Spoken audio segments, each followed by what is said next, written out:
अस्सलाम वालेकुम। Welcome to my channel Naveed Urdu voice centre. तमाम वीडियोस की अपडेट्स के लिए हमारे चैनल को सब्सक्राइब कीजिए। तो चलिए सुनते हैं आज की वीडियो में खरामा खरामा दिलो दिमाग को मबहूत करती और जिस्म को थर्रा देने वाली कहानी।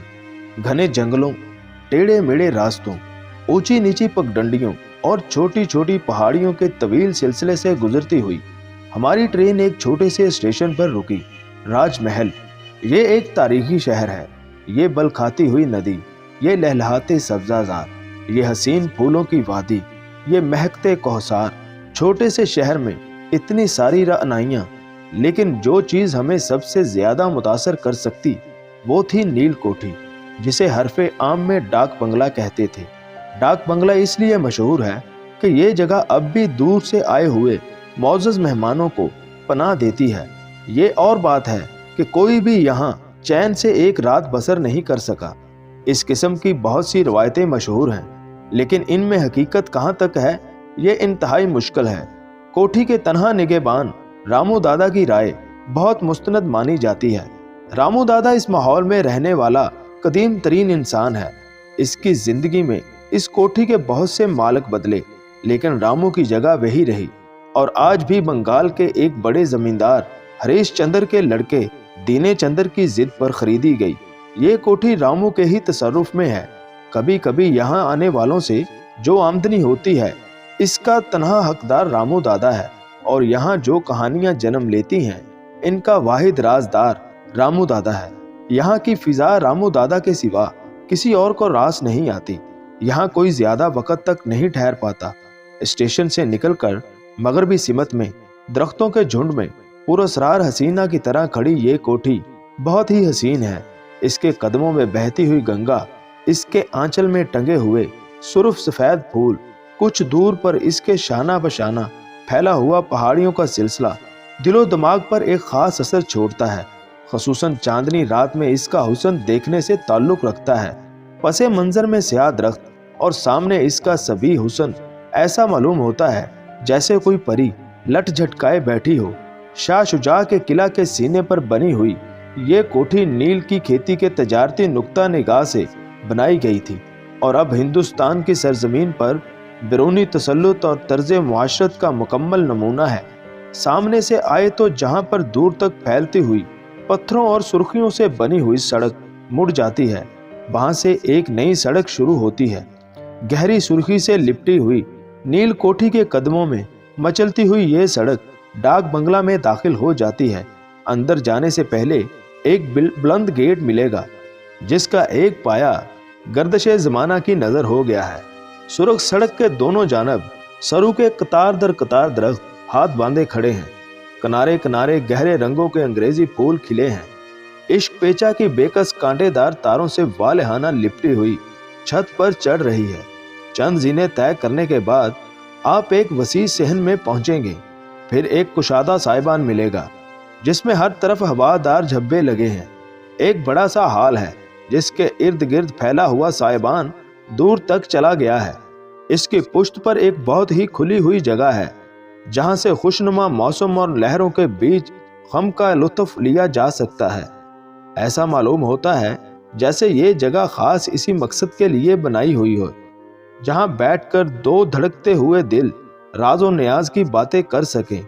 साइबान से मुतसल पुराने किले का कवि हैकल सतून एक पहरादार त्यों की मानद पानी की लहरों में उतरकर गंगा की मुकद्दस रवानी को मुहाफिज बना खड़ा है। साइबान का ये खूबसूरत हिस्सा आगे चलकर अचानक नीचे की तरफ मुड़ जाता है, जहां से 20 फीट नीचे चट्टानों से टकराती हुई उमंडती हुई दीवाना मादार मौजें अपना धाना खोले किसी की मुंतजर हैं। पास ही के बाग के अहाते में बाहें फैलाए हुए स्याह दरख्त अंधेरी रात में इंतहाई खौफनाक मालूम होते हैं। दरख्तों के गंज से बहती हवाएं माहौल की सिसकियां बन जाती हैं। हमारे साथ 4 आदमी थे और सभी रोशन ख्याल। कोई वजह ना थी कि किसी तरह का खौफ महसूस हो। इसलिए जब रामू दादा ने कहा, आज आप लोग मेरी कुटिया में ठहरें, मैं कल इंतज़ाम कर दूंगा, तो हम मुस्कुरा पड़े। नहीं दादा, हमें यही जगह पसंद है। और जब हमारे इसरार पर इसने डाक बंगला खोला तो फिर कहा, आप लोग खूब सोच लें, ये वीरान जगह है। दरिया में खूब पानी आ गया है, काले काले बादल मंडला रहे हैं, खूब अंधेरी रात। ऐसे में यहाँ रहना और मुश्किल हो जाता है। पानी कम होता है तो लोग कश्ती लेकर आते जाते हैं, लेकिन ऐसे मौसम में किसी आदमी पर नजर नहीं पड़ेगी। लेकिन हमारी जिद के आगे रामू दादा खामोश हो गया। बरसों से लगा हुआ जंग आलूद कफल खोला गया। छतों पर फैले हुए मकड़ी के जाले, गर्द से अटे हुए सोफे, शिकस्ता रोशनदान, दीवारों में आवेजा तस्वीरें, टूटे हुए बिजली के तार और पंखे और एक कुशादा आतिशदान। रामू दादा ने जल्द ही सफाई शुरू कर दी और एक गोशे में हमारा सामान करीने से रख दिया। अपनी कुटिया से एक लैंप लाकर रोशन किया, कुछ लकड़ियां लाकर आतिशदान में डालकर गर्मी पैदा कर दी और जरूरी हदायतें देकर बाजार चल दिया। शाम ही से हल्की हल्की फवार पड़ने लगी थी। दरख्त पुरुष असरार खामोशी में डूब गए। थोड़ी थोड़ी देर बाद कूदती हुई बिजलियां सारे माहौल को चौंका देती और फिर एक उदास तारीकी, फिर जोरों की बारिश होने लगी। सारे दरख्त आंसुओं में नहा गए। सनसनाती हवाएं जिस्म में गुदगुदी पैदा करती हुई गुजरने लगी। सर्दी बढ़ती चली गई। हम सब कमरे में चले गए और आतिशदान के पास बैठे रहे। हमें बैठे हुए काफी देर हो गई। कुछ देर बातें हुई, फिर बहस का नया मौजू ना मिल सका। कुछ थकावट और खनकी से पलकें बोझल हो रही थी। रामू दादा हनूज लापता था। बारिश का शोर और हवा की झोंकों से साएं साएं अब भी साफ सुनाई दे रही थी। कुछ देर बाद और कहीं भारी कदमों की आवाज आई। फिर आवाज करीब आ गई और एक लम्हा को आवाज की, फिर दरवाजा खुल गया और एक तेज झोंका कानों के पास से सनसनाता हुआ गया। हमें याद नहीं हमने दरवाजा बंद किया था या नहीं, लेकिन खटखटा खुलने की साफ आवाज आई। फिर एक लंबा तिरंगा जवान हमारे सामने मौजूद था।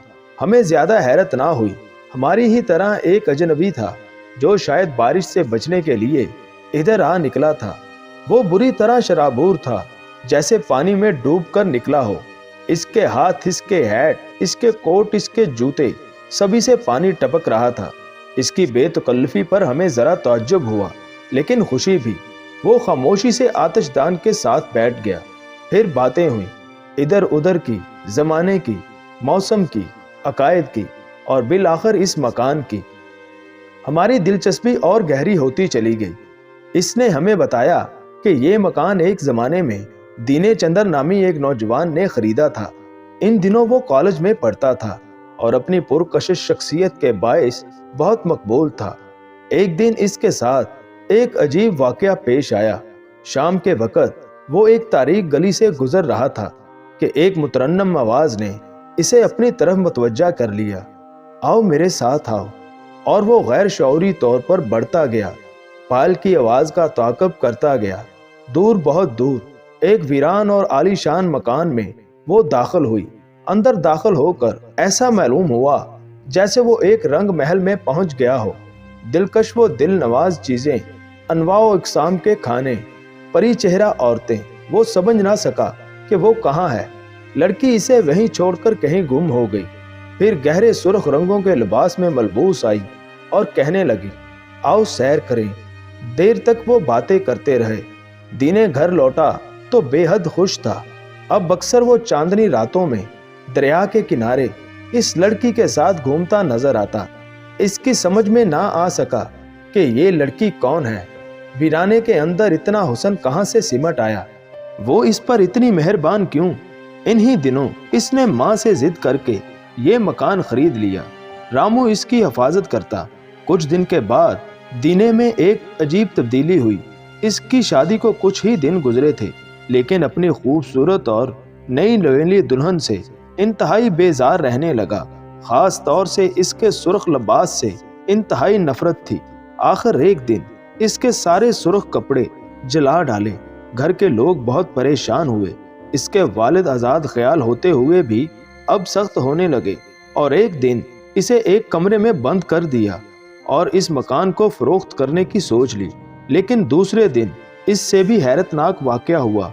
बंद कमरे से आवाज आ रही थी, दीने अपनी बीवी को निकाल दो, ये मेरी दुश्मन है, तुम मेरे साथ चलो। और जब कमरा खोल कर देखा गया तो वहां कोई भी ना था। दूसरे दिन चांदनी अपने शबाब पर थी, रात गए से वो अपने कमरे से गायब था। फिर वही मकान, वही जगह, वही लड़की अपनी पायल की आवाज पर दीने को रास्ता बताती हुई चल रही थी। आज वो उदास थी, पर इसकी सिसकियां उबर रही थीं। दीने, हम इस तरह नहीं मिल सकेंगे, हमें एक हो जाना ही चाहिए। दीने समझते हुए भी ना समझ सका। फिर वो देर तक घूमते रहे, बातें करते रहे। रामू अपनी झोंपड़ी में ऊँग रहा था। दरिया में लहरें उबर कर नीचे चट्टानों से टकरा रही थी। दरख्त सख्ता के आलम में खड़े थे। किला का देवनुमा सतून खामोश था। लड़की उठ गई, वो चलने लगी। आओ अब हम चलें। और दीने चलता रहा, अपने से बेनियाज, माहौल से बेखबर। आओ, इसने फिर कहा, जरा आगे बढ़ो। यहाँ तक कि एक जोरदार धमाका हुआ। 50 फीट नीचे चंगारती हुई लहरों ने इस हंगामे को अपनी आगोश में समेट लिया। दूसरे दिन सवेरे दीने की लाश मिली। ये कहकर वो खामोश हो गया। तो क्या अब यहाँ कोई नहीं रह पाता? हमने फिर सवाल किया। नहीं। रात गए धीमे धीमे पायल की और फिर जोरदार कहकों की आवाज गूंजती है। इसने कहा, हम लोग कहानी में इतने महव हो चुके थे कि खौफ सा महसूस होने लगा था। हालांकि ये महज एक कहानी थी। और फिर अजनबी की जुबानी, बहस का मौजू बदल गया। लेकिन हमें ऐसा मालूम हो रहा था कि जैसे दूर कहीं पायल बज रही हो, धीमी धीमी, मदम मदम। फिर वहम कहकर खामोश हो गए। कुछ देर हम यूं ही बैठे रहे। फिर मैंने कहा, छोड़िए इन कहानियों को, इस जमाने में किसको फुर्सत है इन पर गौर करे। हाँ ये तो है। लेकिन वो कुछ कहना चाह रहा था कि मैंने टोक कर कहा, अरे ये क्या, आप इतनी देर से आग के सामने बैठे हैं लेकिन शराबूर हो रहे हैं।